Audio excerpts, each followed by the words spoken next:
اعوذ باللہ من الشیطان الرجیم بسم اللہ الرحمن الرحیم عن ابن زریر انہ سمع علی بن ابی طالب یقول ان رسول اللہ صلی اللہ علیہ وسلم اخذ حریرا فجعلہ فی یمینہ واخذ ذهبا فجعلہ فی شمالہ ثم قال ان ھذین حرام علی ذکور امتی رواہ احمد و ابو داود والنسائی۔ رب اشرح لی صدری ویسر لی امری واحلل عقدۃ من لسانی یفقہوا قولی ربی یسر ولا تعسر وتمم بالخیر آمین یا رب العالمین۔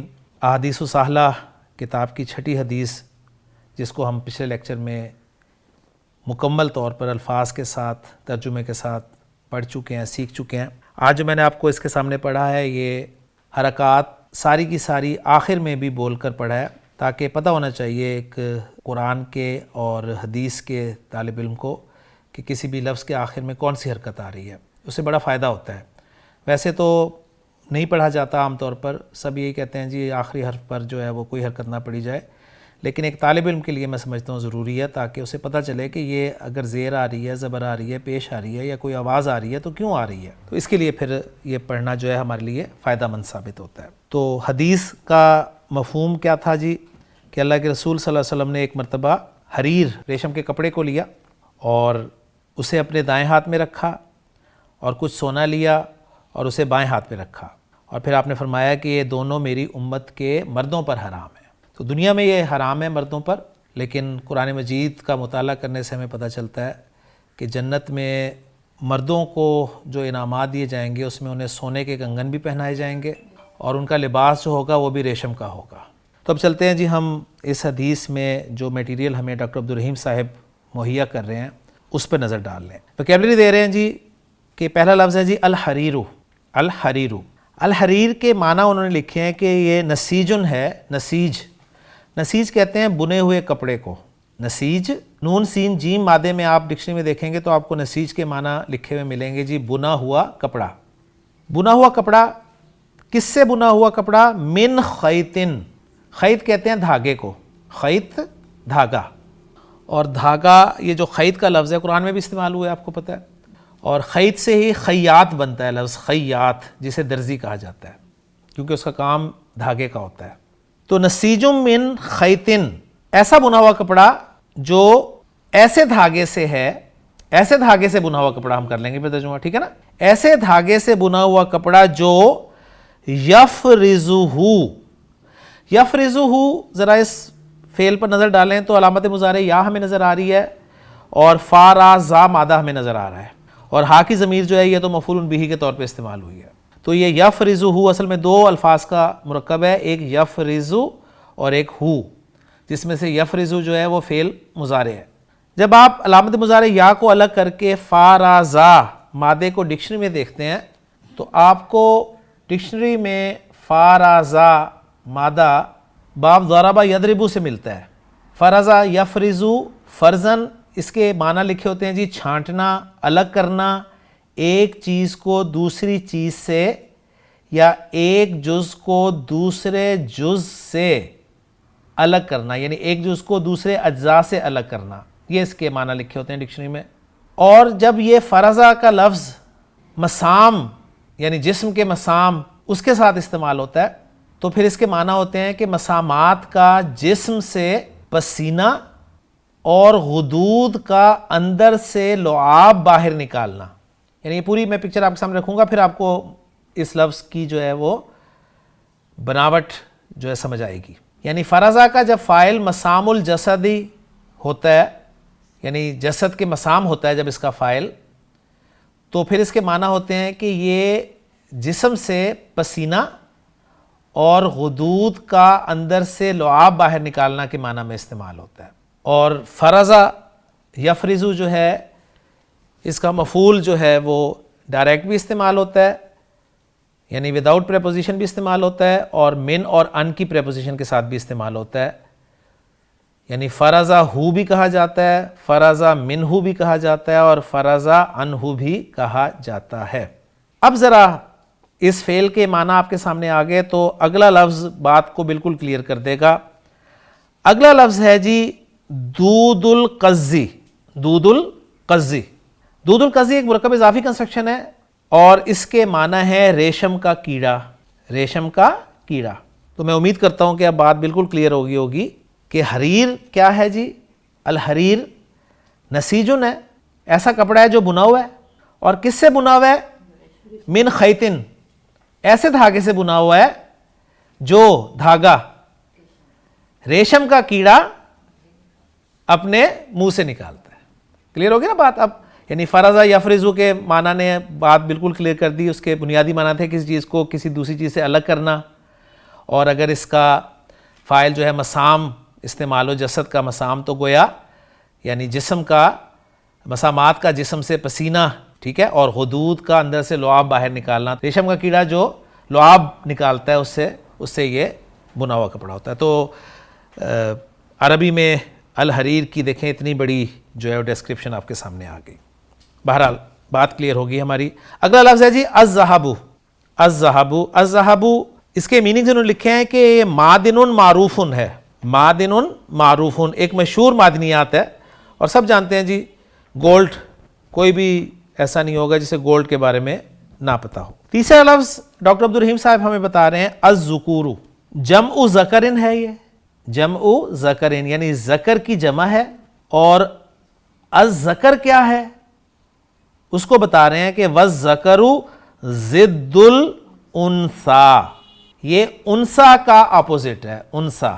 اور مزید بتا رہے ہیں وجمع الانثی، انثی کی جمع جو ہے وہ کیا آتی ہے؟ وہ آتی ہے اناثن. اناثن. اور قرآن میں استعمال ہوئی ہے. انثی کا لفظ بھی قرآن میں استعمال ہوا ہے اور اناث کا لفظ بھی قرآن مجید میں استعمال ہوا ہے. سورہ قیامہ کی بڑی خوبصورت آخری 2 آیات جس میں اللہ تعالیٰ نے فرمایا کہ فَجَعَلَ مِنْهُ الزَّوْجَيْنِ الذَّكَرَ وَالْأُنثَى. تو دونوں لفظ استعمال ہو گئے جی، ذکر کا لفظ بھی استعمال ہوا اور انثیٰ کا لفظ بھی استعمال ہوا. فَجَعَلَ مِنْهُ الزَّوْجَيْنِ الذَّكَرَ وَالْأُنثَى. پھر اس نے اس سے بنایا 2 جوڑوں کو، یعنی مذکر اور مؤنث. أَلَيْسَ ذَلِكَ بِقَادِرٍ عَلَىٰ أَن يُحْيِيَ الْمَوْتَىٰ. تو بھلا وہ قادر نہیں ہے اس بات پہ کہ مردوں کو زندہ کر دے. تو گویا ذکر مذکر کے لیے اور انثیٰ مؤنث کے لیے. ذکر کی جمع ذکور اور انثیٰ کی جمع اناث. کلیئر ہو گیا جی؟ اس کے بعد اگلا لفظ ہے جی الحرام. الحرام ضد الحلالی، حلال کا اپوزٹ ہے جی. بعض اوقات کوئی لفظ جو ہمیں ہے وہ اپوزٹ لفظ سے زیادہ سمجھ میں آ جاتا ہے. اس کے بعد اگلا لفظ ہے جی الامتو. الامتو، امت بڑا معروف لفظ ہے اور اس کی جمع لکھی ہوئی ہے کہ جمعہا. ہا یہاں پر اس لیے آیا ہے کہ امت کا لفظ مؤنث ہے، ٹھیک ہے نا. جمعہا اس کی جمع اممن ہے، اممن. اس کے بعد فعل ذکر کیا ہے جعلہ، جس کے معنی انہوں نے بتائے ہیں وضع. وضع کے معنی ہوتے ہیں رکھنا. جعلہ کے بہت سارے معنی آپ کو ڈکشنری میں ملیں گے، جس میں سے ایک معنی وضع کے ہیں، رکھنا کے. کیونکہ یہاں پر تھا نا فجعلہ فی یمینہ، تو پھر انہوں نے اسے اپنے دائیں ہاتھ میں بنایا تو نہیں کہیں گے نا ترجمہ، یعنی اپنے بائیں ہاتھ میں دائیں ہاتھ میں رکھا. تو جعلہ وضع کے معنی میں ہے، اور والمضارع اور اس کا مضارع جو ہے وہ یجعلو ہے. کلیئر ہو گیا جی؟ اس کے بعد کچھ جملے آپ کو پریکٹس کرا رہے ہیں کہ ہازانی جدیدانی جملہ اسمیہ، ہازانی مبتدا جدیدانی خبر، ہازانی جدیدانی یہ دونوں نئے ہیں. پھر انا داخل کر کے بتا رہے ہیں کہ انا ہازینی جدیدانی، انا ہازینی جدیدانی. تو انا جب داخل ہوا جملہ اسمیہ پر تو مبتدا جو ہے وہ منصوب ہو گیا. انا ہازینی جدیدانی.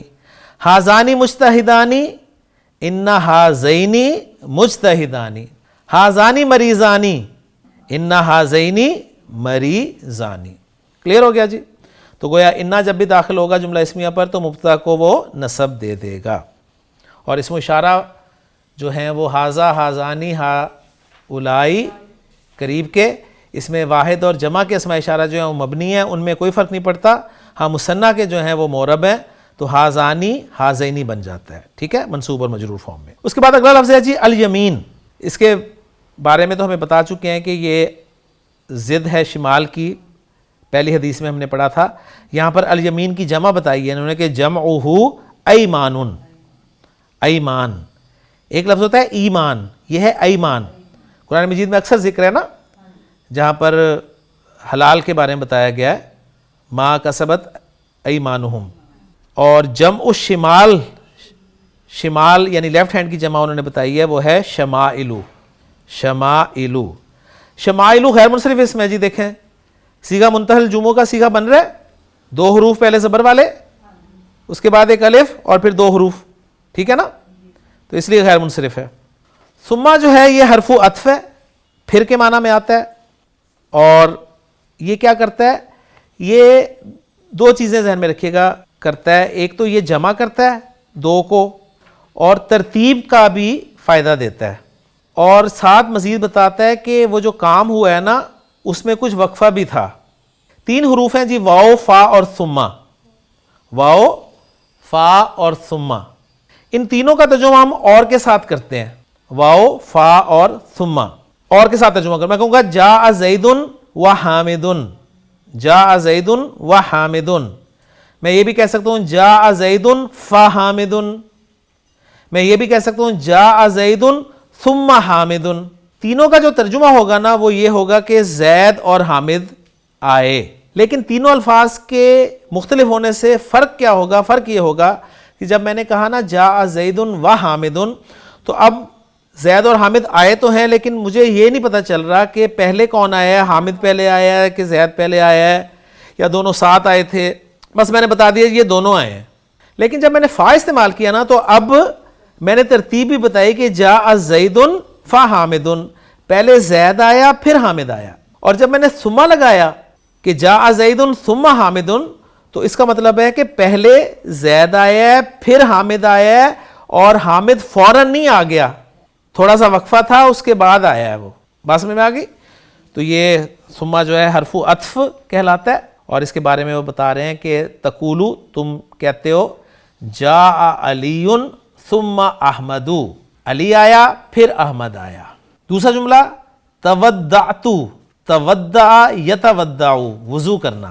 تودعت میں نے وضو کیا, ثم ذهبت الى المسجد, پھر میں مسجد گیا. ٹھیک ہے نا, ظاہر بات ہے وضو کرنے کے بعد آپ جب مسجد گئے ہوں گے تو کچھ ٹائم تو لگا ہوگا نا. اکلت میں نے کھایا, ثم شربت پھر میں نے پیا. اکلت ثم شربت, یعنی اکلت و شربت اگر کہتے ہیں تو ہو سکتا ہے کہ آپ نے کھانا پینا اکٹھا کیا ہو, ایک بائٹ آپ نے برگر کی اور ایک سپ آپ نے کوک کی لی ہو. صحیح ہے. اگر آپ کہیں کہ جی اکلت فشربت تو اس کے معنی ہوں گے پہلے آپ نے برگر کھا لیا پھر آپ نے کوک پی. اور یہ جو ہے اکلت ثم شربت, اس میں ہم کہہ سکتے ہیں کہ آپ نے حفظ صحت کے جو اصول تھے ان کو مد نظر رکھا اور 40 منٹ کے بعد پھر آپ نے پانی پیا. اب آئیں جی اس سوال جواب کی طرف. جی کوشچن آنسرز اب لے لیں. عجب اما یاتی, عجب اما یاتی, آنسر دا فالوئنگ. پہلا کوشچن ہے جی, پڑھیں جی ذرا آپ پڑھیں تاکہ آپ کا اعراب بھی پکا ہو. پہلا کوشچن ہے جی, ماذا جعل النبی صلی اللہ علیہ وسلم فی یمینہ, ماشاءاللہ, وماذا جعل فی شمالہ, شین کی زیر زبر پڑھیں گی تو وہ جنوب کا اپوزٹ ہو جائے گا, شمالہ.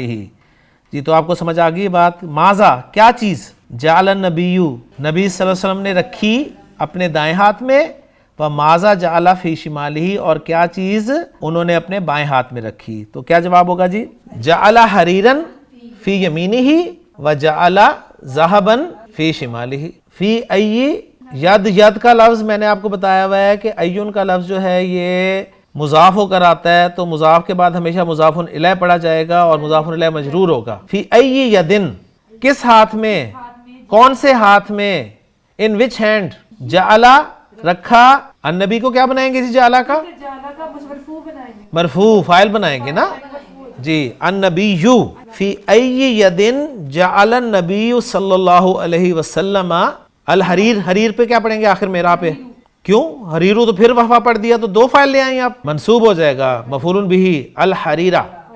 فی ای یدن جعل النبی صلی اللہ علیہ وسلم الحریرہ, کیا ترجمہ ہوگا, نبی اکرم صلی اللہ علیہ وسلم نے کون سے ہاتھ میں ریشم رکھا.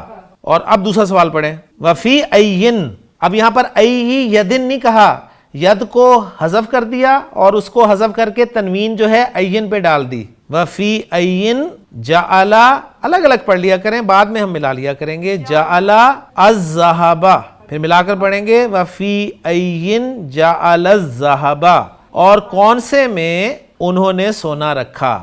اب دونوں سوالوں کا مطلب آپ کو پتہ چل گیا تو اب دونوں کا جواب دے دیں. جی پہلے سوال کا جواب, فی یمینہ جعل النبی صلی اللہ علیہ وسلم الحریرہ وفی شمالہ جعل الذہب.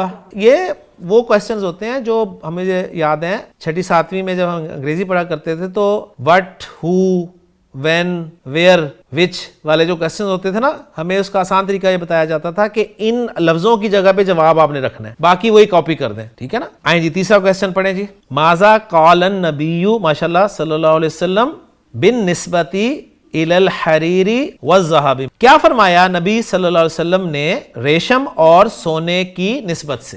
ٹھیک ہے نا، یعنی سونے اور ریشم کی نسبت اس کے بارے میں کیا فرمایا؟ تو کیا فرمایا جی آپ نے؟ قال ان ھذین حرام علی ذکور امتی. جی چوتھا کویسچن پڑھیں جی. قال نبی صلی اللہ علیہ وسلم ان ھذین حرام علی ذکور امتی. وہ حدیث کے الفاظ کو ذکر کر کے سوال وہ کر رہے ہیں. ما ہما، یعنی وہ دونوں کیا ہیں؟ ھذین جو اشارہ کیا نا آپ نے، ما ہما ان دونوں سے کیا مراد ہے؟ ما ہما وہ دونوں کیا ہیں؟ جی آپ جواب دیں گے جی ہما ہے نا، تو آپ کہیں گے الحریر والذہب. الحریر والذہب. اور پھر اب اگلے سوال کا جواب ساتھ ہی جو اس کا سوال کا حصہ ہے، اہما حرام علی الاناث ایضا؟ لا. سوال ہے کیا یہ دونوں مؤنثوں پر بھی حرام ہے؟ تو جواب ہے جی لا. کلیئر ہو گیا جی. اگلا کویسچن جی، 5واں کویسچن. اذکر حدیثا فی حرمت لبس الحریر للرجال. اذکر تو یاد کر، ذکر کر، حدیثاً کوئی حدیث، کس معاملے میں؟ فی حرمتی، حرمت کے معاملے میں. کس کی حرمت کے؟ لبس سے، پہننے کی حرمت کے. کیا پہننے کے؟ الحریری، یعنی ریشم کے پہننے کی حرمت کے بارے میں کوئی حدیث ذکر کر، اور وہ حرمت کس کے لیے ہو؟ للرجال، مردوں کے لیے. تو یہی حدیث جو ہے وہ ہم ذکر کر سکتے ہیں. چھٹا کویسچن ہے جی اکمل.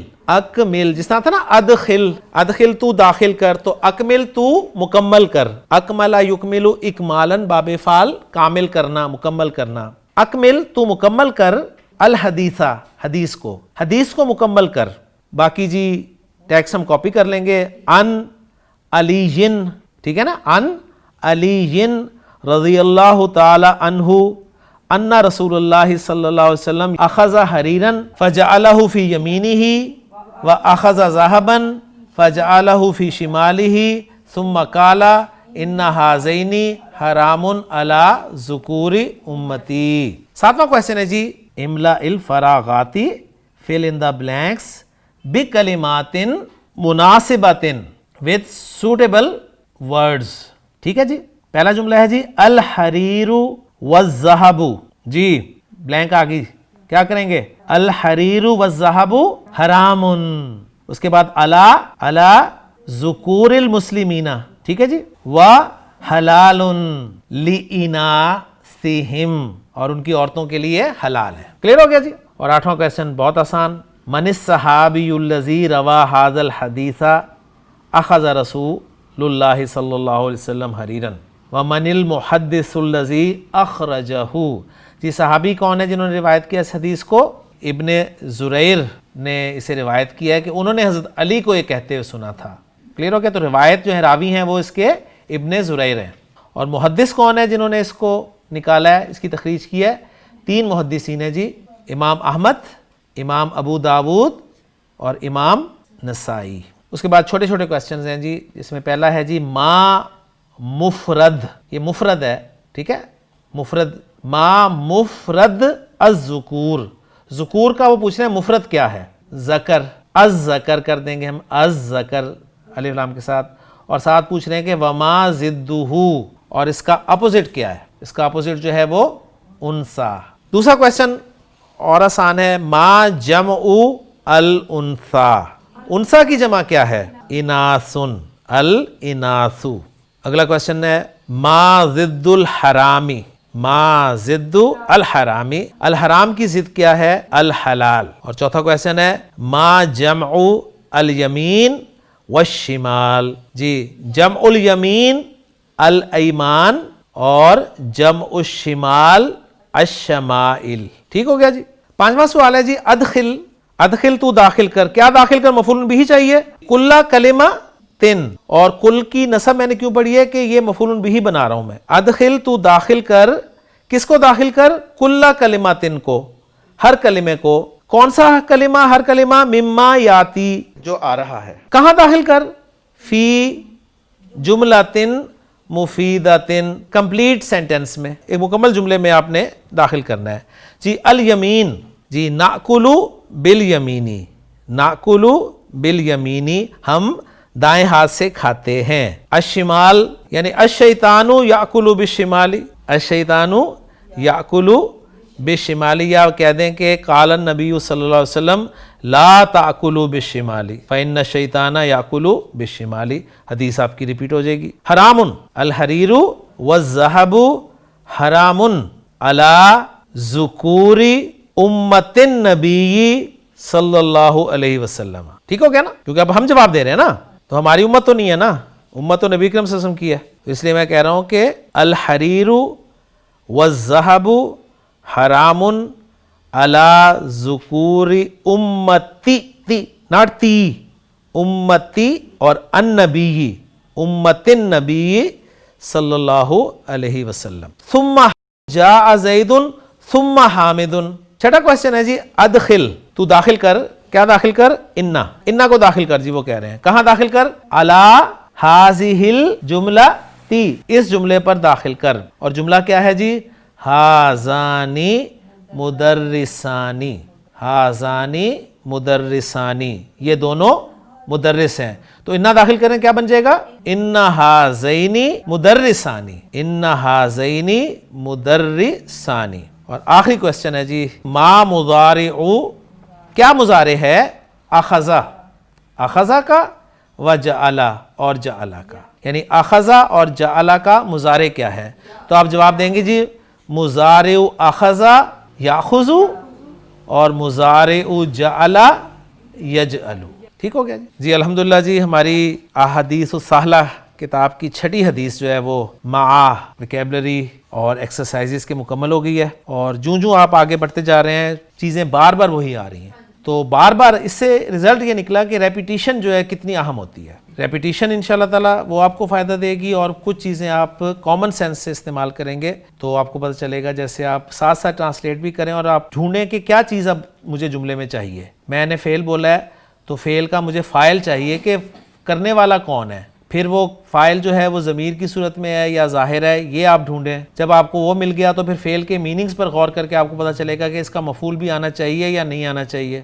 اگر مفعول آنا چاہیے تو وہ منصوب اسم آپ ڈھونڈیں. پھر ساتھ ساتھ جب ٹرانسلیشن کریں گے تو خود سوالات پیدا ہوں گے اور ان کے جوابات آپ کو اگلی عبارت جو ہے بتائے گی. جیسے تھا کہ جی اخذ النبی، نبی صلی اللہ علیہ وسلم نے لیا، تو سوال پیدا ہوا کیا لیا؟ ٹھیک ہے، کیا پکڑا؟ تو ہمیں فوراً جواب مل گیا حریرن، مفعول بہ کی صورت میں، کہ ایک ریشم کا ٹکڑا آپ نے پکڑا، ریشم کا کپڑا آپ نے پکڑا. اب سوال پیدا ہوتا تھا کہ کہاں پکڑا، صحیح ہے، کس ہاتھ میں پکڑا، یہ دو سوالات پیدا ہو رہے تھے. تو اس کا جواب ہمیں مل گیا فی یمینہ ہی، اپنے دائیں ہاتھ میں. تو جو آپ عبارت کو لے کے آگے چلیں گے انشاءاللہ عبارت آپ کے لیے کھلتی رہے گی. باقی بات وہی ہے کہ بار بار کرنے سے یہ چیزیں ہماری انشاءاللہ تعالی اللہ نے چاہا تو پکی ہوں گی. بہرحال یہ ایکسرسائز یا یہ لیسن یا یہ حدیث جو ہے وہ پچھلی احادیث کی نسبت تھوڑی سی مشکل تھی، کیونکہ اس میں ریشم کے کیڑے کا بھی ذکر آیا ہے. جی کچھ لفظ نئے تھے جنہوں نے ہمیں تھوڑا سا پریشان کیا اور ہم نے ڈکشنری کی مدد لی، لیکن بہرحال سب چیزیں جو ہیں وہ ہو جاتی ہیں. جو چیزیں نہیں آتی ہیں وہ ڈکشنری سے ہم دیکھ لیں گے اور اسی طرح اپنے ان اسباق کو آگے بڑھائیں گے. اللہ تعالیٰ سے دعا ہے کہ اللہ تعالیٰ ہمارے لیے آسانیاں فرمائے. سبحانک اللہم و بحمدک، اشہد ان لا الہ الا انت، استغفرک و اتوب الیک.